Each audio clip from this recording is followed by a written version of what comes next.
I do take seriously the idea that it's possible that we are indeed communicating with some kind of other intelligence, the location and the identity and the origin and the nature of which we have no idea about. So I take that seriously.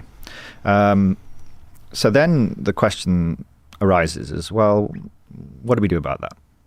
DMT reliably grants us access to these intelligences, but it is very short acting.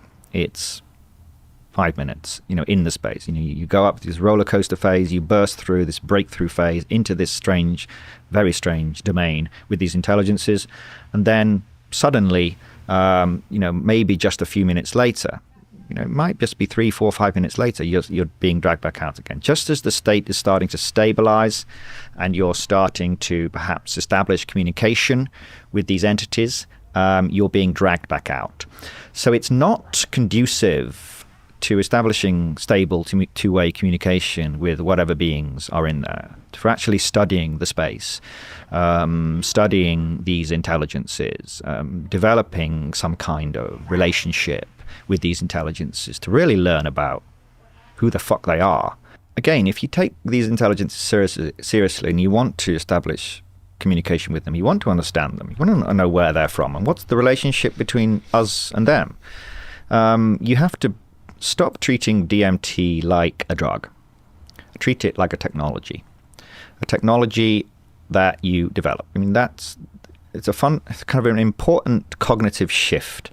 Once you start treating DMT like a technology, then you think about, okay, what's the best way to use and develop this technology? That's a crazy way to put it. Yeah, but it's right, yeah?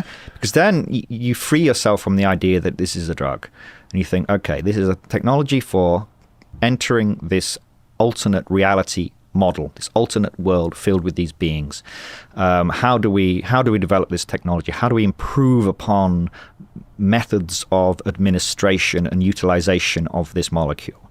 That's the key cognitive switch.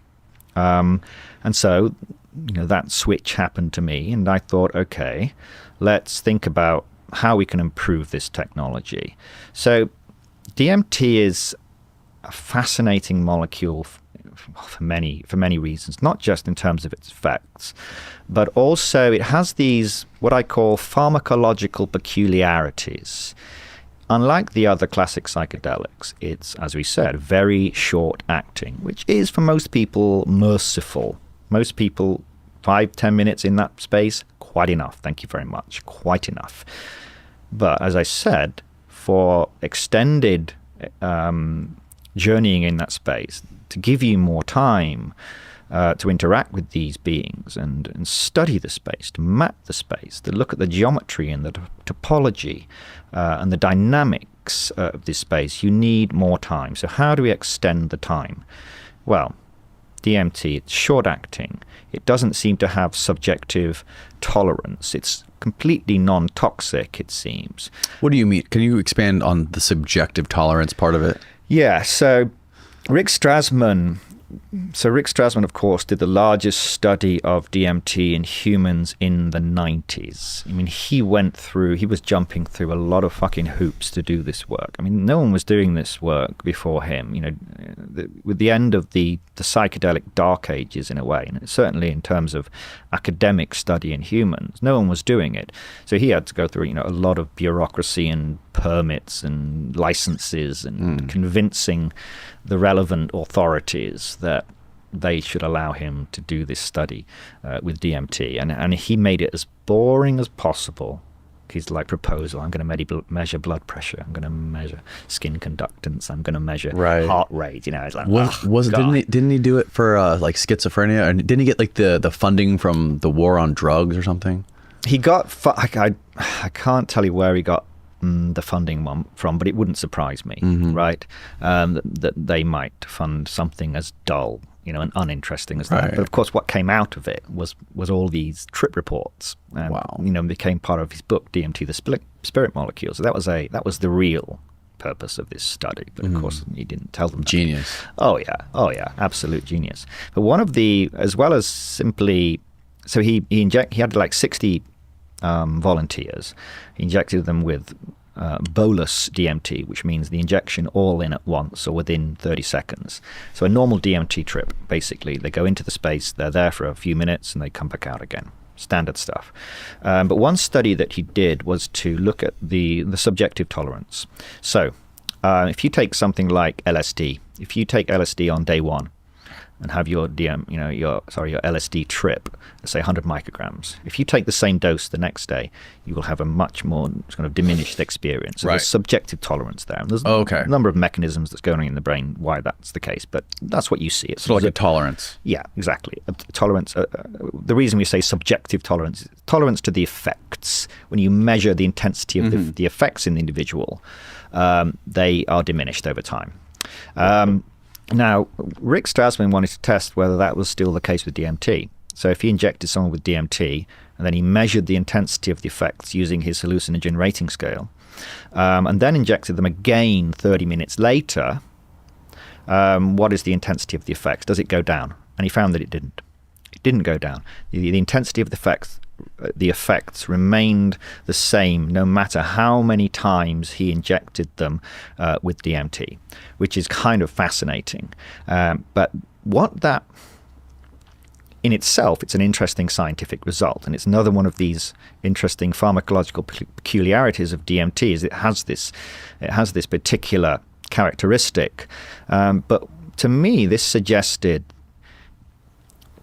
that DMT could be utilized not by bolus injection, but you could actually infuse DMT into someone's bloodstream and actually maintain a stable brain DMT concentration. And the intensity of the subjective effects would remain constant because there's no subjective tolerance. Yes, and also because it's so rapidly metabolized and removed from the brain, it doesn't build up either. Yeah, so this technology is called target controlled intravenous infusion, TCIV, and it's well established as a technology that's been used for decades in anesthesiology. Okay. So in anesthesiology, if you want to put somebody under general anesthetic, what they don't do is kind of inject you with the anesthetic and then kind of put you to sleep, because the anesthetic will rise in the brain and then it will begin to fall. So they would go to sleep, they would become unconscious, and then they would start to come out. That's no good if you want to hold someone unconscious for several hours. So what you do instead is you take a very short-acting anesthetic drug with no subjective tolerance, so that won't have diminished effects over time, and you infuse it. You develop what's called a pharmacokinetic model, which is a mathematical model of the metabolism, the distribution, the absorption, the excretion of the drug over time, which allows you to program this infusion device such that you can maintain a stable brain anesthetic drug concentration. You can push them deeper. You can bring them into a more shallow anesthetized state. You can have really quite good control. So this is well-established technology in anesthesiology. And my thought was, well, let's repurpose that. Let's replace the anesthetic drug with DMT. We can develop a mathematical model, the same pharmacokinetic model that's been used for anesthetics, but create it with using the data from DMT. And I knew Rick Strassman had that data. He published he was measuring the blood levels of DMT over time. So he had a model, of the absorption and the rise of DMT in the bloodstream and then the subsequent drop-off. So I knew he had that data, and that's the data you need to build this pharmacokinetic model. So I thought, okay, this is cool. This would be a technology for extending the DMT state from 5 minutes to however long you want, an hour, 2 hours, 3 hours, an unlimited, really, amount of time within with certain practical considerations required. So I sent an email to Rick and said, hey, do you still have this data from back in the 90s? This was in 2015. Fortunately, he hadn't, unlike some scientists would have done, kind of discarded or lost the data. So he had this old Excel file, which he fired back to me after about 30 minutes. And I thought, yeah, here we go. So we agreed at this point to kind of write this paper, to propose this technology. I would do the modeling, build this pharmacokinetic model, and then we would get together, we would write the paper and explain why this technology could be useful for extending the DMT state. And then we managed to get it published relatively easily. The first journal we went to published the paper for us. And this was just a proof of principle model. It was basically to say, look, this technology should work. Yeah? It wasn't a technology, here's sirens. That's okay. It wasn't a technology or a model that was ready to be deployed in humans straight away. We just wanted to show that, hey, DMT has the right pharmacological properties that would make it amenable to this kind of technology. And when the paper was published, it got quite a lot of attention. People were writing articles about, oh, these scientists are building machines to communicate with aliens. A lot of kind of hyperbole. It's a good clickbait headline. Absolutely, yeah. And so for that reason, many people still think that I am injecting people with DMT. No, that was never the aim, that I would be kind of running these studies.